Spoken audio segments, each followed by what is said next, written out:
Hemos visto una de las grandes oraciones de la Biblia y si te ha lastimado a alguien, si tu corazón ha sido lastimado, si fuiste tentado para sentir rencor contra alguien y sujetar esa ira, necesitas escuchar hoy el mensaje. Veremos algunas de las oraciones que tratan con estos asuntos cuando te lastiman, cuando te hacen sufrir.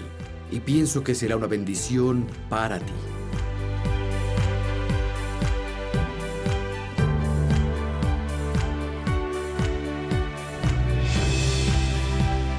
Quiero ver 3 oraciones hoy y voy a citar ahora una que fue hecha por Jesús y luego una que fue hecha por Esteban y que pronunció el apóstol Pablo. Estarán en la pantalla, pueden escucharlas. La primera fue hecha por Jesús, estaba en la cruz. En Lucas 23, verso 34, entonces Jesús dijo: Padre, perdónalos, porque no saben lo que hacen. Y ellos dividieron sus vestidos y echaron suertes. La segunda oración está en Hechos capítulo 7 y verso 60. Fue hecha por Esteban cuando lo martirizaron por su fe en Cristo.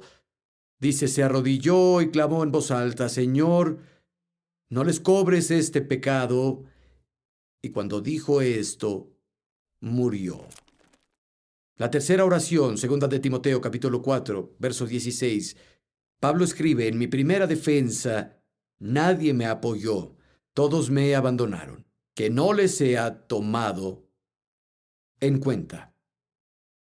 Las 3 oraciones son muy similares y pienso que podemos considerar las 3 grandes oraciones de la Biblia y vamos a verlas una a la vez en el orden opuesto en el que las leímos. Pablo le escribe a Timoteo y Pablo escribe de viejo. Antes en el mismo capítulo dijo: oye, ya terminé mi carrera, peleé la buena batalla, mantuve mi fe, mi vida está lista para ser derramada como ofrenda. Pablo sabe que llegaba al final de su vida, escribió como Pablo el anciano, y le está relatando algunas cosas a su hijo en la fe, Timoteo, en el verso 16. Dice: en mi primera defensa, cuando estuve frente a Roma para dar defensa por mi vida, nadie me defendió.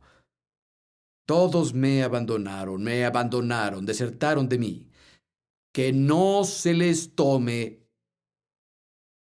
en cuenta. Y obviamente significa: pido a Dios que no lo cargue en su contra, pido a Dios que no lo tome en su contra.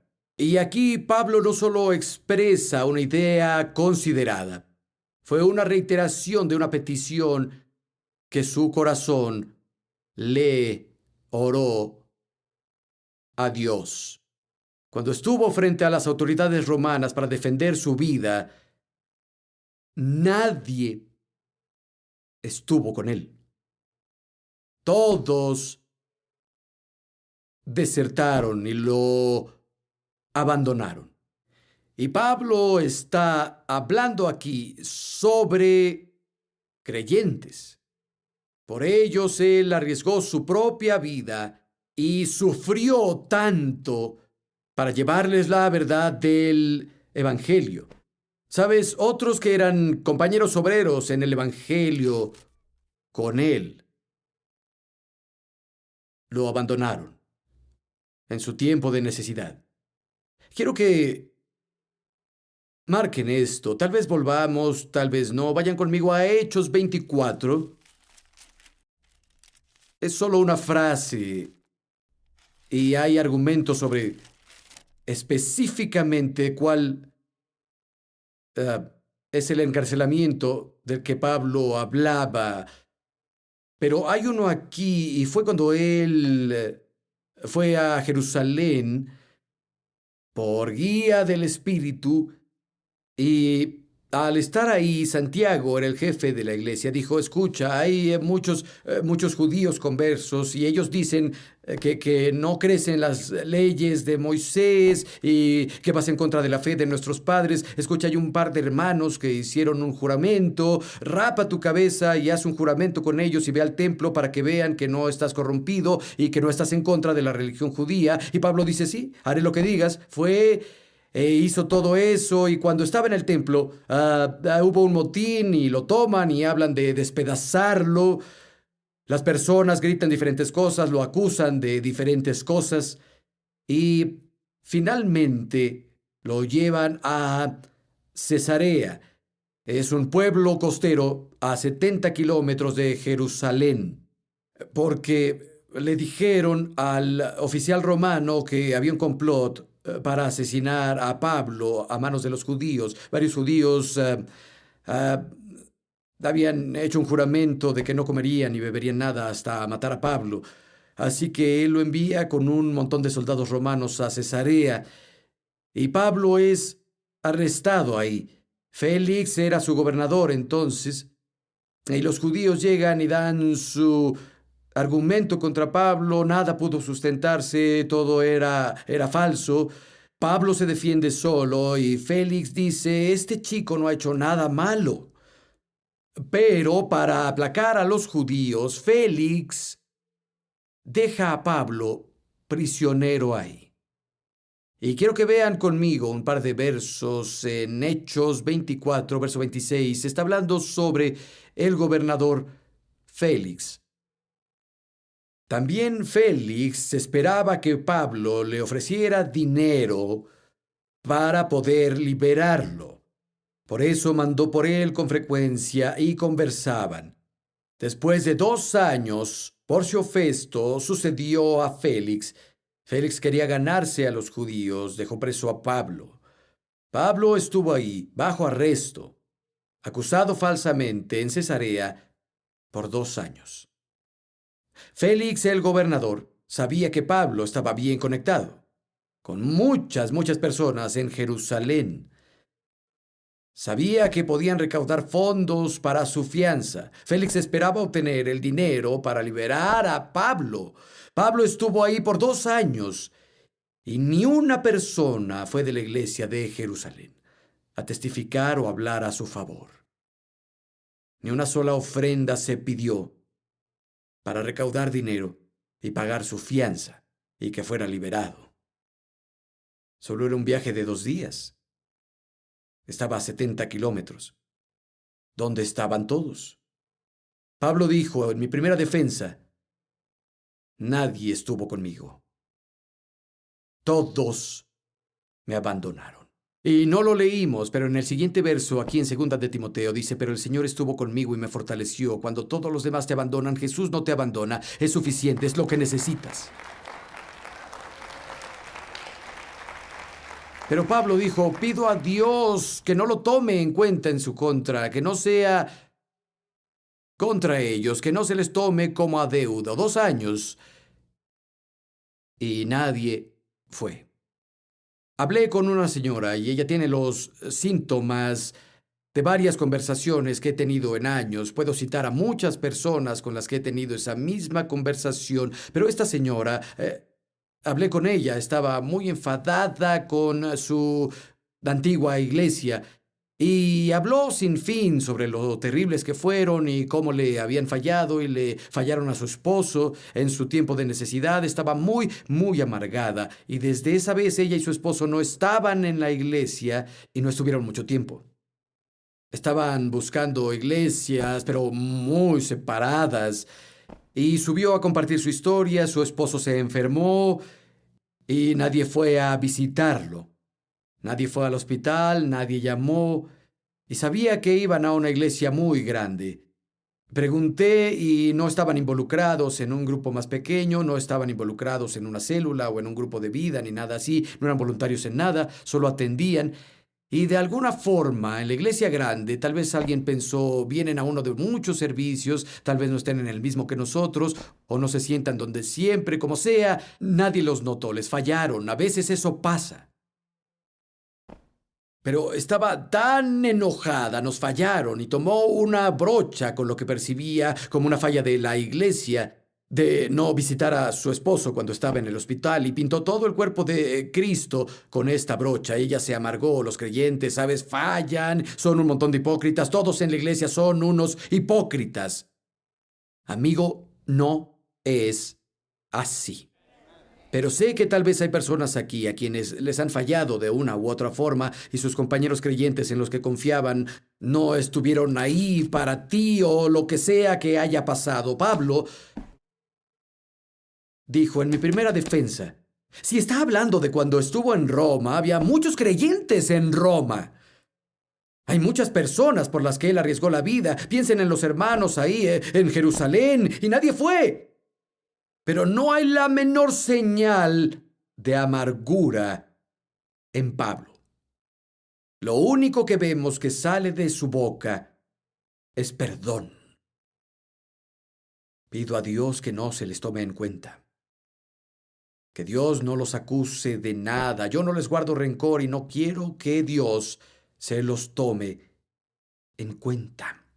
Vayan conmigo a 2 de Corintios, capítulo 2. Volveremos al libro de Hechos. ¿Saben? 2 de Corintios, capítulo 2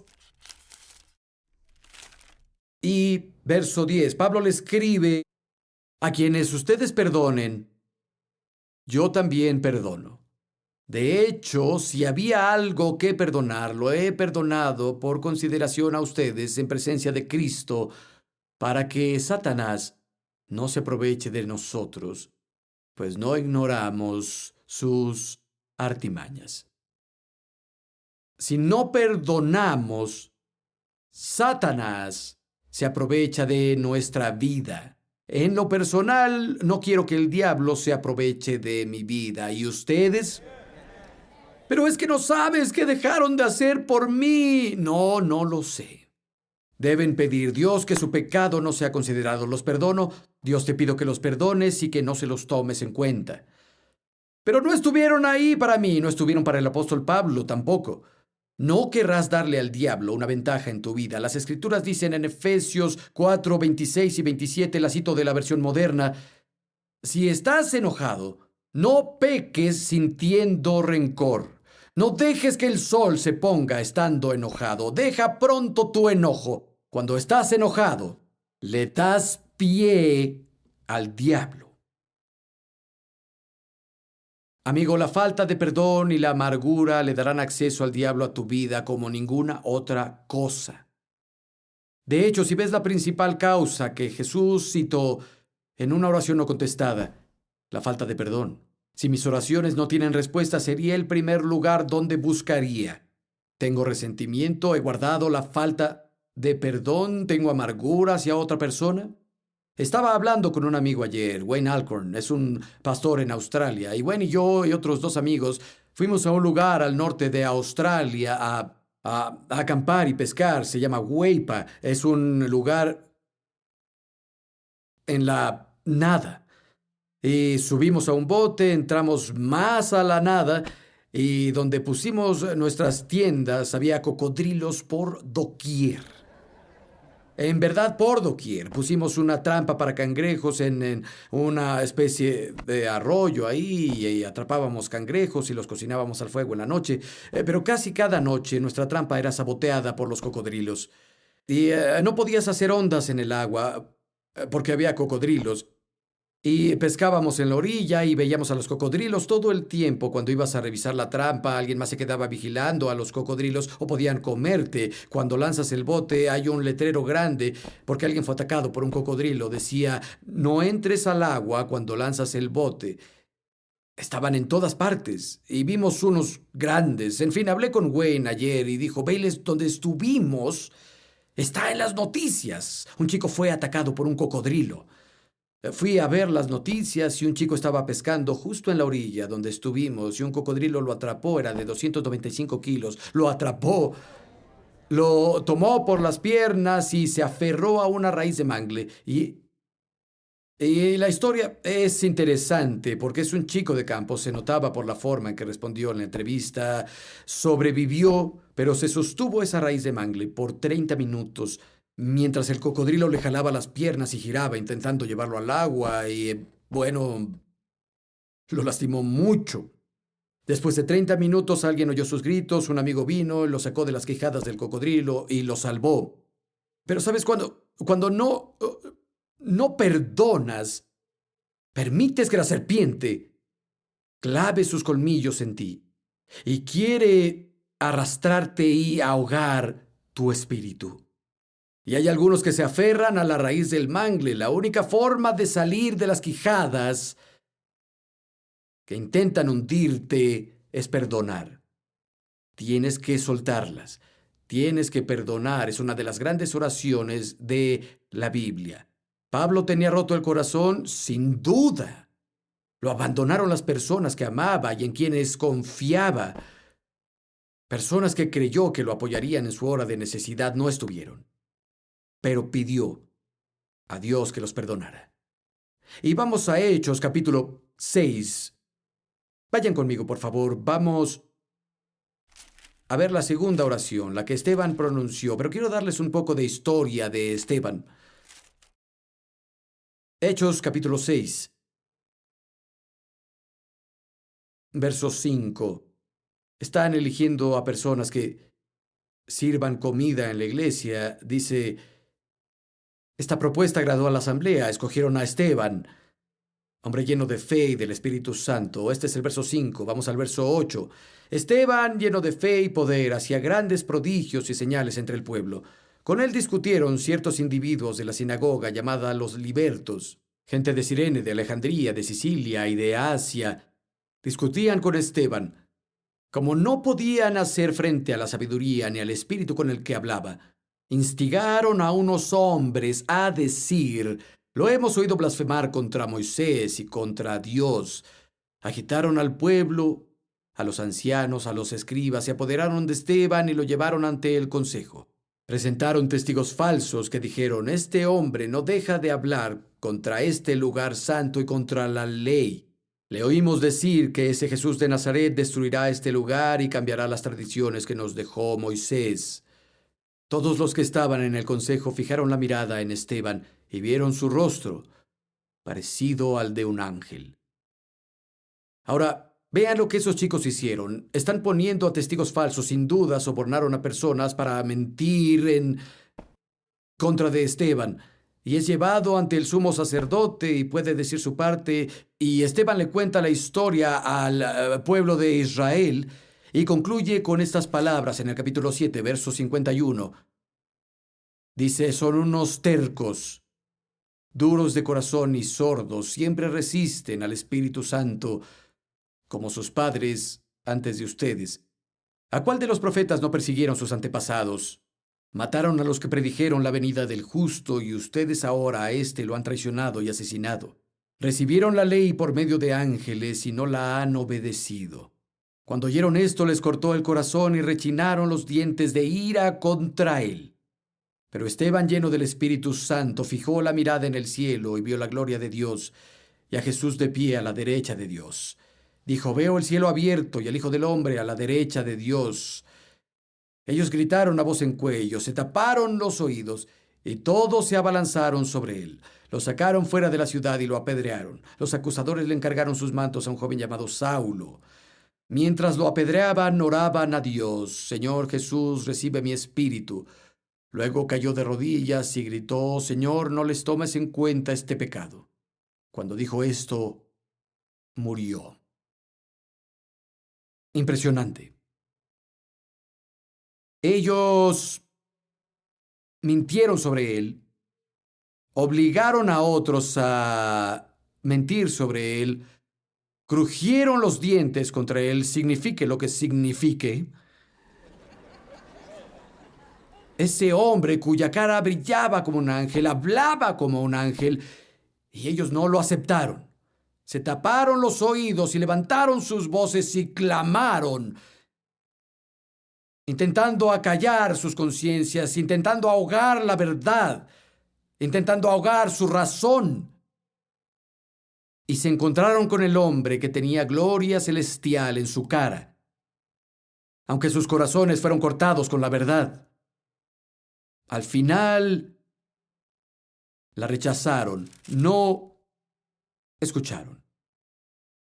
Recuerdo que una vez leí algo sobre un abogado muy exitoso y un joven aprendiz de leyes le preguntó: explícame por favor, ¿cómo has sido tan exitoso? Dijo: de 3 formas. Dijo: cuando tengo un caso, número 1, busco si hay una ley que cubra el caso. Si hay una ley que lo cubra, presento la ley en la corte y gano el 100% de esos casos. Es un juego de niños. Y si no encuentro una ley específica que cubra a mi cliente, solo recopilo los hechos y presento los hechos, gano la mayoría de esos casos. Y otro aprendiz dijo: ¿y si no tienes ninguna ley ni ningún hecho, qué haces? Y dijo: es lo tercero. Golpeo la mesa con el puño y hago mucho ruido.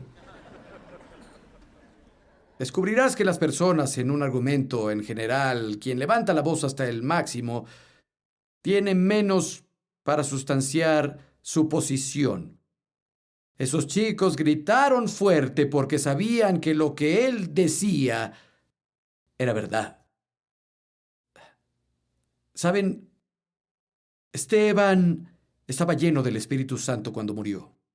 Es interesante, cuando fue llamado al servicio público, dice que estaba lleno del Espíritu Santo. Cuando fue un mártir, estaba lleno del Espíritu Santo.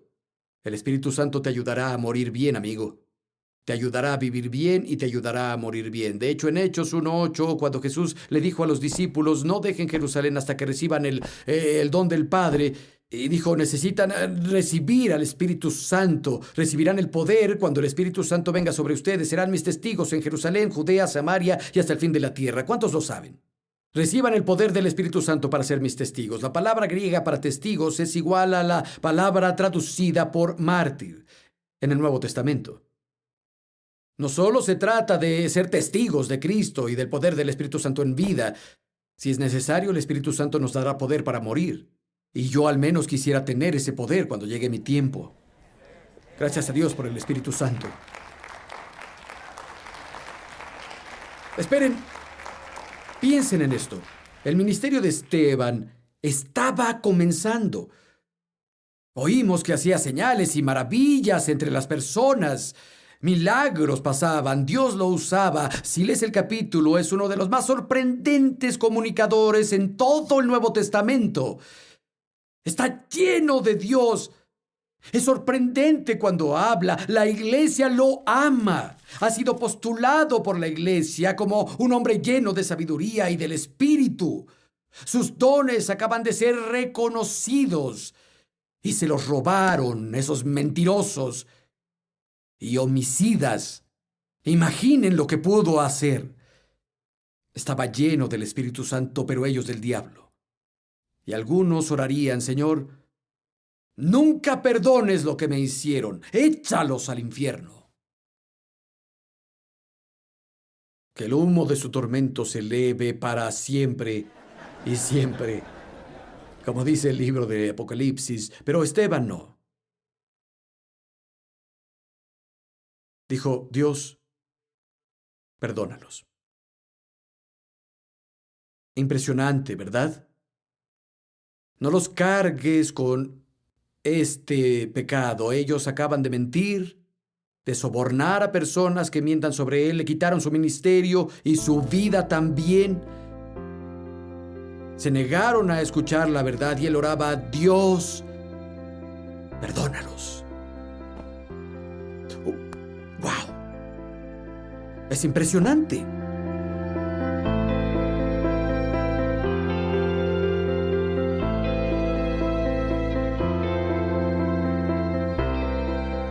Es importante que aprendamos a hacer oraciones de perdón. Cuando no perdonas, cuando tienes hostilidad y amargura en tu corazón, solo hay un prisionero en la ecuación: eres tú. Alguien sabiamente dijo que tener amargura contra otra persona y no perdonarla es como beber veneno y esperar que ella muera. Y podemos perdonar porque hemos sido perdonados. La Biblia dice que el amor de Dios ha sido derramado en nuestros corazones por el Espíritu Santo que nos fue dado. Y las Escrituras nos enseñan que perdonemos a otros como Dios en Cristo nos ha perdonado. Yo era culpable desde el principio al fin. Jesús llevó mi pecado a la cruz del Calvario, llevó mi vergüenza, llevó mi pecado. El don del perdón me fue dado libremente. Cambió mi vida. ¿Cómo puedo retener algo contra otra persona? Y no quiero decirle a la persona que me está viendo ahora que no la han lastimado. Algunas cosas lastiman profundamente. Tal vez te hicieron daño que nunca debieron hacerte. Tal vez no hicieron por ti lo que debieron hacer por ti. Pero necesitas perdonar. Por tu bien tienes que perdonar. Y Dios te ayudará a hacerlo. El primer paso en eso es recibir el perdón de Dios para ti. Cuando aprendes a apreciar lo que Dios nos da, es más fácil otorgar el perdón a otros. Si nunca le has abierto tu corazón al Salvador ni recibido el perdón por el que murió en la cruz por ti, ¿por qué no oras conmigo ahora? Solo dilo en voz alta. Di: oh Dios, gracias por tu Hijo Jesús. Gracias a lo que hizo en la cruz por mí. Jesús, gracias por morir en la cruz. Gracias por tomar mi pecado. Gracias por llevar mi vergüenza. Creo que fuiste resucitado. Y te pido ahora. Anda, dilo, te pido ahora. Ven a mi corazón. Sé mi Señor. Sé mi Salvador. Amigo, ahora estás limpio. El cielo no tiene nada en tu contra.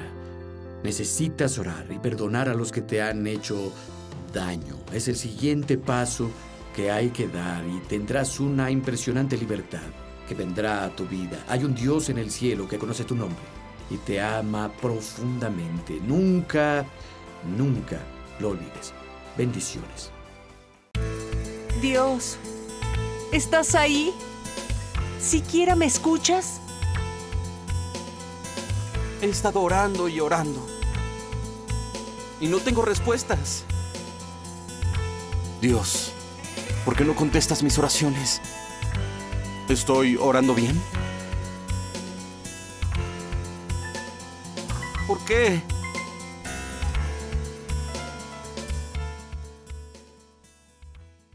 La Biblia está llena de historias de personas comunes como tú y como yo que oraron oraciones maravillosas. Hicieron grandes oraciones que Dios contestó, oraciones que dieron sanidad, oraciones que dieron libertad, oraciones que dieron guía. Hice una serie de las grandes oraciones de la Biblia. Vamos a ver las oraciones mismas y descubriremos algunos secretos y verdades que nos ayudarán a orar grandes oraciones en las circunstancias y las situaciones de nuestras vidas. Sé que será una bendición para ti. Grandes oraciones de la Biblia. Baylis Conley comparte oraciones que dan resultado en esta serie de 6 mensajes, Grandes Oraciones de la Biblia. Pide tu copia en CD o DVD hoy al marcar el número en pantalla o visita respuestasbc.com. Dios está ahí, puede escucharte y quiere contestar tus oraciones. Pide tu copia de Grandes Oraciones de la Biblia hoy.